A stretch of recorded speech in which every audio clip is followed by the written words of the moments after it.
Well, in the wake of last week's riots at the nation's capital, House lawmakers vote on impeaching President Trump for a second time. And joining us now is Mississippi College law professor Matt Steffi to discuss the implications of the vote. Matt, thank you so much for being with us. It's always my pleasure. Glad to be here. Well, some have said that the Senate may not hold trial on the impeachment until 100 days into President Biden's presidency. Is there precedent for this, and how would something like that work? Well, at least with regard to the territory, and there's no real direct precedent. Other impeachments have gone of judges, for example, along different timelines. There are two factors that will drive this. One is when the House decides to transmit the article of impeachment to the Senate, kind of deliver the indictment, if we're borrowing from criminal law. And they could decide to do it immediately, and they could decide to do it until after President Biden, Biden takes the oath of office. Then the second part is when the Senate decides to hold the trial. While they're, under some readings, they're obligated to do it fairly promptly, there's a lot of discretion. And Senator McConnell, the current majority leader, has said that he would not do it before the 19th.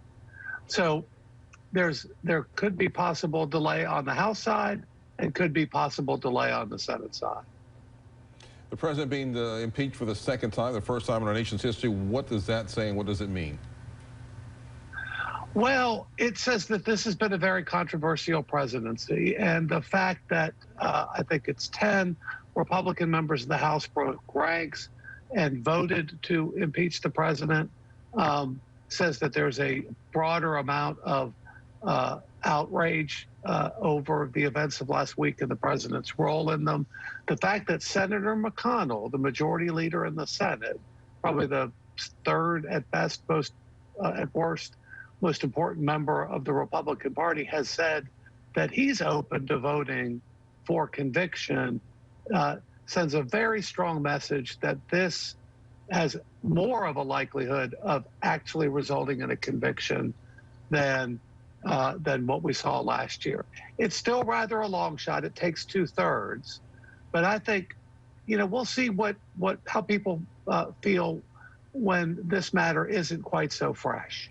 And what will this mean for President Trump? He will then be out of office when all this is happening. If it doesn't go through, understandably, he'll continue to have all the privileges that a former president would have. What if it does go through? What does that mean for him? Well, the main consequence would be that the Senate could then decide to disqualify him from holding further federal office. It doesn't happen automatically, but if the Senate votes to convict, then he could be disqualified from running, say, in 2024, or otherwise holding elective or appointed office. That's really the most important, tangible potential consequence. It doesn't happen automatically, but that is what many advocates of impeachment are eyeing. Otherwise, it's really just a strong form of censure, a strong statement of disapproval.